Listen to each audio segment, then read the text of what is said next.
Power to Fly Diversity Reboot. How are we doing today? Day one of 3 incredible days with content that I know you're going to love. I've been a Power to Fly fan for a long time. So if this is your first interaction with them, you are in such great hands. And I am the founder of DirectHer, like Hunter mentioned. I'm going to share my screen with you. Give me just one moment. And we should be good to go. So while most of my clients that I work with primarily identify as female, I know you're hearing her in there as the pronoun, don't leave just yet. There is something for everyone in this session over the next 30 minutes. We're going to do a crash course in salary negotiation masterclass. I'm going to pack a ton of content into 30 minutes, and that is, I promise you, something for all gender identities to learn how to advocate for yourself at work. And, I have a question for you. How would it feel if you had more meaning and, yes, more money? This is salary negotiation after all. How would it feel if you had more meaning and more money in your job? That is exactly what I want to talk to you about, because at the end of the day, yes, you're hoping for that financial gain and that raise or promotion or new job offer to be increased. But there is an amazing byproduct that happens along with that journey.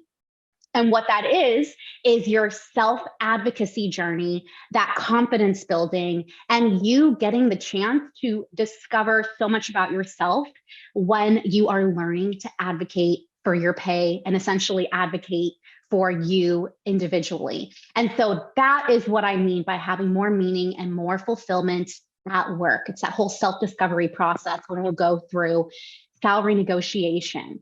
So that's exactly what we're going to chat about today. And for me, a lot of people have one single pivotal moment where they negotiate their salary. They find out that their peers making more than them, or they're super confident. Someone coached them, but not for me. Earlier on in my career, I had a really slow burn inside of me where I knew that I was meant for more. And I don't necessarily mean more financially. I mean more impact, more responsibility, more from my job. And so I went on this big journey to go to any webinar I could, including a lot of Power to Fly webinars, that research, that education. I really wanted to understand how do I speak up at work? How do I ask for a raise or negotiate my salary? Because I felt super confused, but also super scared and embarrassed and nervous to do just that. And so my journey and all the research I did is exactly why DirectHer was launched, because the first time that I negotiated my salary, my life completely changed.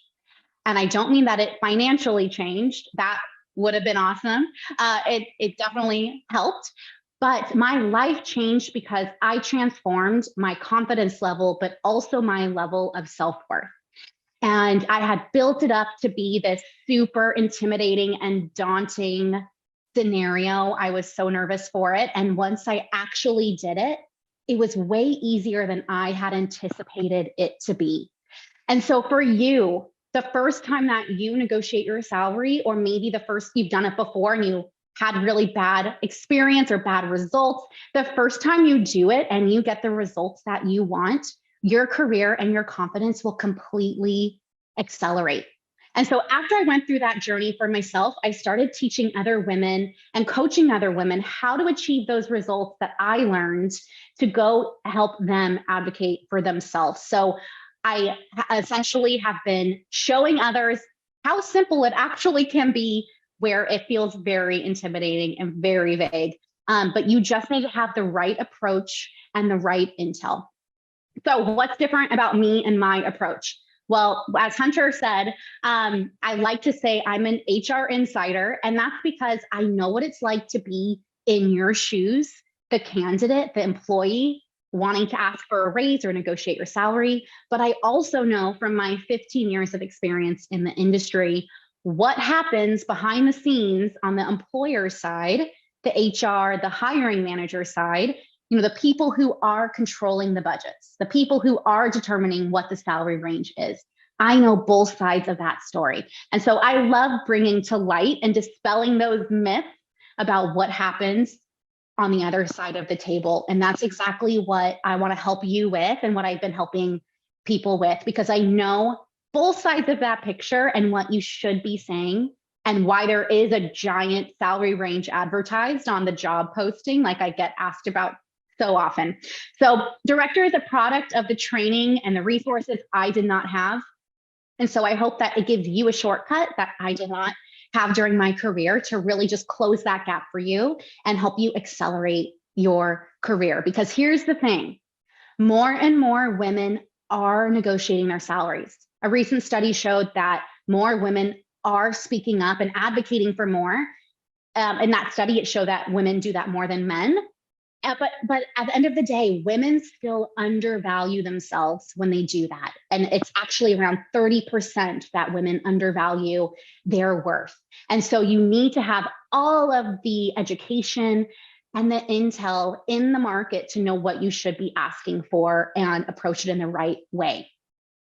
So let's get started. If that sounds all good to you, before we dive into the tactics and what happens behind the scenes, I know you're like, Michelle, give me a black belt level jujitsu strategies I can do to work on my boss later. But before we do that, it's essential to dive into that foundational level in terms of what happens with your emotions and the confidence, your confidence level, and understand 3 key scenarios why most people, most women do not advocate for more. So I'm going to walk you through that foundation, the 3 secrets holding you back from getting paid what you're worth. Then I want to give you some action steps that you can walk away with and start incorporating this into your interviews, into your job hunt, if you're job hunting, into asking for a raise or promotion at work. I want to really peel back the curtains and the layers and show you what happens. And then I have some resources that I want to give the Power to Fly attendees today and throughout this whole Career Connection Summit, so you can continue that journey to advocate for yourself. So this first secret preventing you from getting paid what you're worth is you must first believe in your worth. I'm going to say that again. You need to believe in your own individual worth. You will only achieve small, if any, advancements or success if you do not first believe that you yourself are worth the time and the effort and all the preparation that can lead up to a salary negotiation or asking for a raise. And for many women, this stems from the stereotypes and beliefs that negotiation, just hearing that word, I'm sure might be giving some of you a pit in your stomach, can be a really misleading word and scenario. So for a lot of us, we've been conditioned to believe that negotiation is an I win, you lose scenario, and we must act in a very traditional masculine way, and one that is stereotypically aggressive or pushy. And this can feel so inauthentic to a lot of us. And simultaneously, in that I win, you lose idea we have built up of negotiation, we are so worried it's going to damage a professional relationship with our boss, with our colleagues. If I ask for more in the job offer, maybe they'll rescind my offer, what have you. So we really want to prevent that type of stereotype from getting in our mind.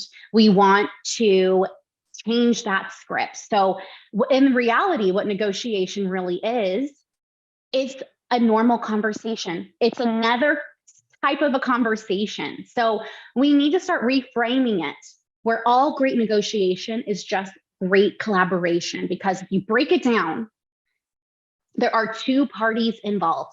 There is you, your side, and then there's another side that you are asking, and you need their input to get what you want, what you're asking for. And so there are 2 parties involved and both want a favorable outcome. So if you're job hunting, if you received a job offer, you want to negotiate that salary and get more than they're presenting. And on the other side, the employer wants to hire you, but they want to do it as conservatively as possible if they can. And so there's a common problem you're both trying to solve at the end of the day. It's collaborative type of conversation. Or if you are an employee and you want to ask for a raise, your scenario might be you want to get compensated more for your hard work and for your high performance. And your employer on the other side, they want to retain you and keep you happy. So finding that situation in the middle where it works for both sides. So if this resonates for you, if you have been so concerned, so scared thinking about negotiation and thinking and assuming it needs to be this really aggressive and pushy conversation, I have some action steps for you. I have some homework for you. So I want you to first be more mindful about how you view negotiation, that stereotypical image we have portrayed in the media of what it is. And I want you to start reframing that conversation and changing it to one that is problem solving and collaborative so that you can really make it less intimidating and lower the stakes there with that. And some ways to do that is I want you to start getting comfortable hearing the word no. For a lot of us, we are so scared to hear the word no. We're so terrified to hear the word no. We think no is going to mean we failed at something. We're failures, we're going to disrupt our relationships at work. But no is not the end of the picture. So what you can do is actually change some common questions you use throughout the day to try to get no as an answer instead. So I want you to start getting used to hearing the word no.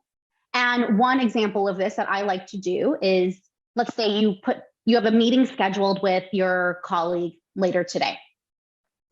As soon as that meeting starts, a lot of us say, hey, is this still a good time to connect? And they say, yes, this is still a good time to connect.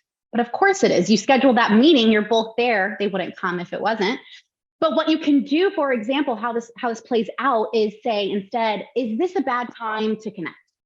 And say, no, this is not a bad time to connect. So really simple, low stakes environment like that. I want you to try to get comfortable hearing the word no. You can also negotiate anything. We are negotiating all day long. So call your your credit card company, your cable bill, your phone bill. Start negotiating in a really low stakes environment that doesn't feel intimidating for you to start flexing that muscle. So first you need to believe in your worth and you need to start exercising that muscle so it gets more comfortable and less intimidating for you. The next part, the next secret, tagging on to that, the one that's preventing you from getting paid what you're worth is you must understand your worth. So this is where a lot of women struggle with the negotiation scenario and the whole process. Because if you are undervaluing yourself, you have really low confidence, but you also are not aware of what a typical salary is in the market.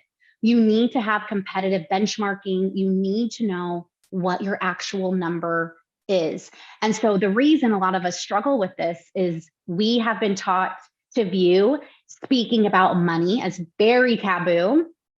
It's a bad thing. It's a greedy thing. It's a very negative thing if you speak openly about money. So of course we shy away from it. If people get labeled like that, we think we'll be judged that way. And so a lot of women, how this can manifest is we accept the first offer that comes our way without any conversation around it. And that was totally the case for me earlier on. I was just so happy to accept that offer, get that offer. I should just be happy to get what I was presented, but I don't want you to do that. I want you to understand that you have a specific worth in the market and you are worth it. You are absolutely worth it, and you're worth more than you even realize. So the reality is, employers and companies, they are expecting you to negotiate.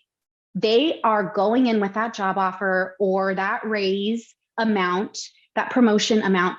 They are expecting you to ask for more because there is so much more behind the scenes that is available to you from a salary perspective than they are advertising. And I know that because I've been in the industry for a long time. You know, they are not going to give you the highest offer right out of the gate. So life is going to give you what you're willing to settle for. If you're willing to settle for whatever salary someone's giving you, that's what you're going to get.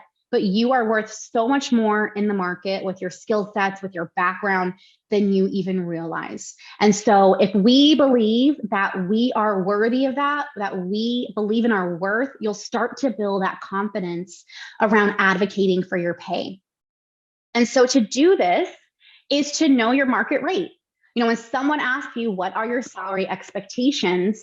You need to know confidently what other people in your industry with your skill set, your background, what they on average are getting paid with different companies, you know, in that same location ideally, or same industry.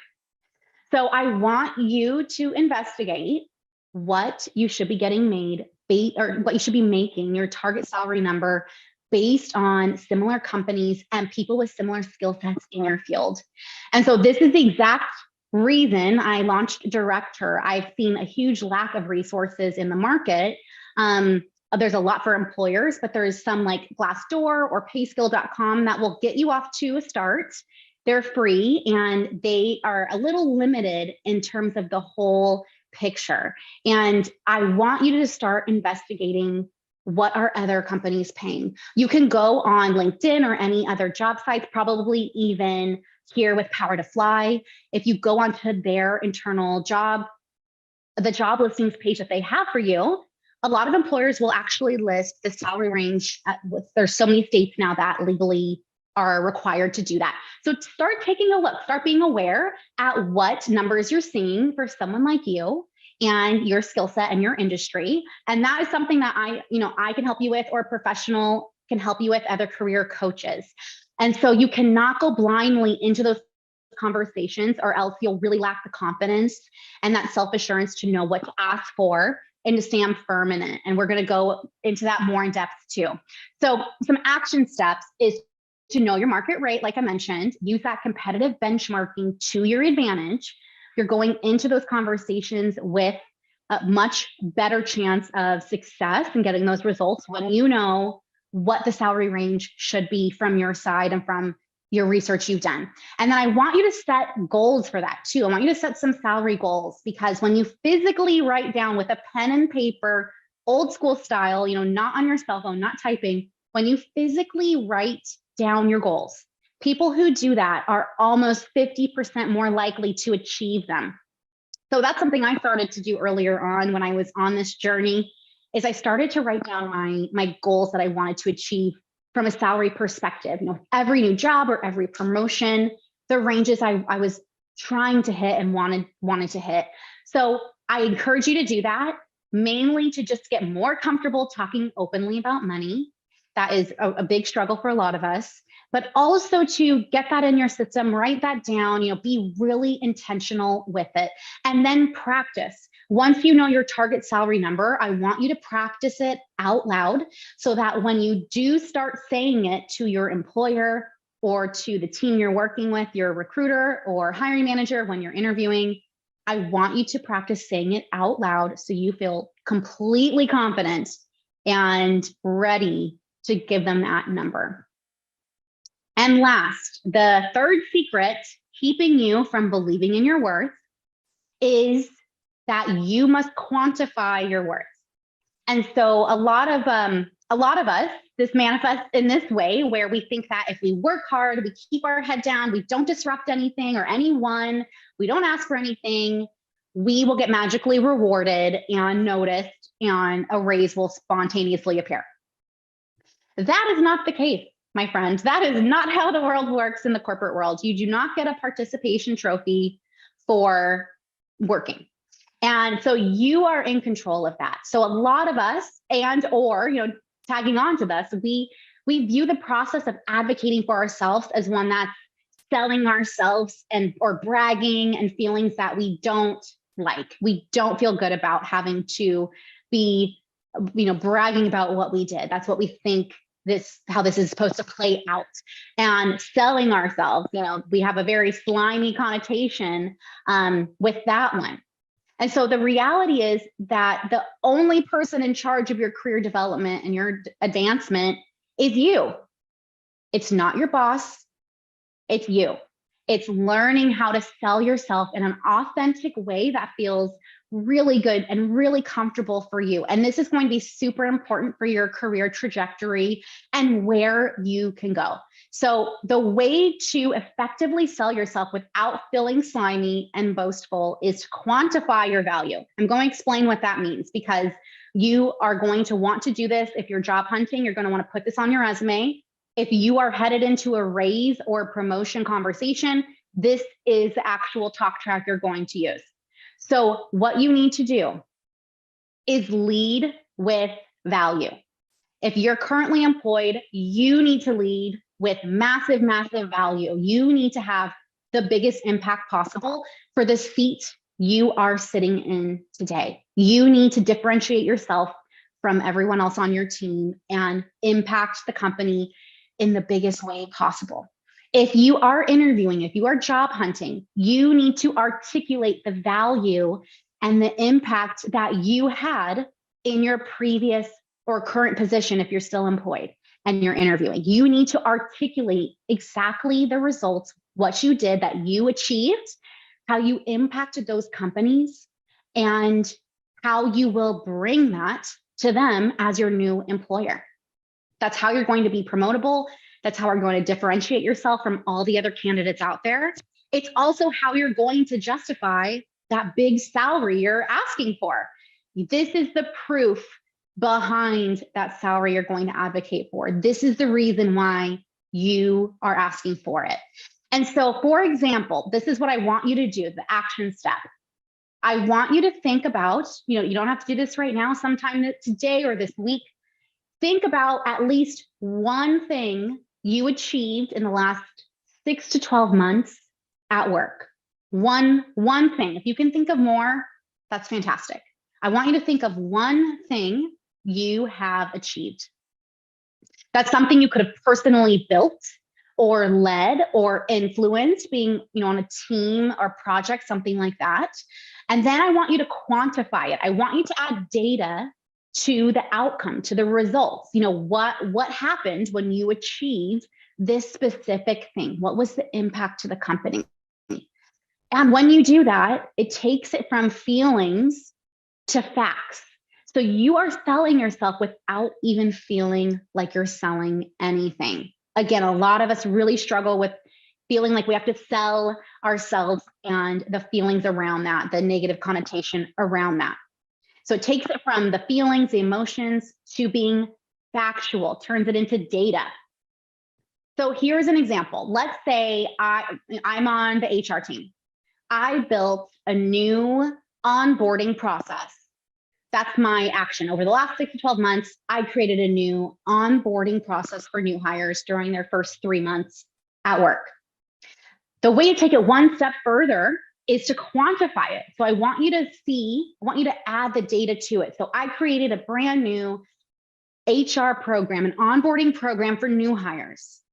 And it impacted the company by creating a 30% decrease in time to ramp. So people were ramping up quicker. They were saving the company money. That is the outcome. So I want you to add data and facts to your achievements, to your value. That's what you're going to put on your resume. I've seen so many people struggle with that, not quantifying what they've done on their resume or in interviews. And I want you to think about, what have I done that has impacted my team, my department, the revenue, the resources, all of that. And so I have just a few more minutes here. I want to walk you through what happens behind the scenes with salaries from the HR perspective. So there are 3 components you need to be aware of. There is the minimum, the midpoint, and the maximum. And you need to know this, and it's crucial for you to know this, because most times what's advertised is the minimum to the midpoint. That's it. There is much more after that middle ground, that middle point. So I want you to be aware behind the scenes, the HR teams are They're not being malicious. This is just simply how salary ranges are structured. And then you bring that knowledge into knowing compensation is something different than just salary. Salary is a part of your total compensation, your total package. So when you are presented an offer or you are thinking about asking for a raise, I want you to take a step back and holistically think about what else am I receiving in this scenario. So there's additional monetary components. There is, annual promotions. There's commission. There's variables. Anything that's not your base guaranteed salary has a financial value to it. There's also non-monetary things you need to think about. You need to weigh when you're looking at the total picture when you're negotiating. And that is your perks, your benefits. That can be paid time off, sick time off, training stipends, employer subsidized aspects that I want you to think about holistically. Okay, so I want you to know that as a candidate, as an employee, there's so much more to the picture that you should be negotiating for and to think about. And I am at time. I want to walk you through how to do this. So I invite you to join me. I'm going to send you this checklist. I invite you to stay in conversation with me, stay in touch with me, DirectHer.co/power to fly. I'm going to send you those resources. I have some scripts. I have what to say, what not to say. I'll send you the checklist. And I know that we had some questions, Sue, Sarah, and Laura. I'm so sorry that we didn't get to that. But I am accessible on that link. I hope you have an amazing next 3 days at Power to Fly, and I will see you soon. Thank you so much, Michelle, for that powerful, impactful, and uplifting conversation. I'm going to carry that with me today. Please come back. That was so great. Thank you so much. And do reach out to Michelle for all those amazing resources. Thanks, Michelle.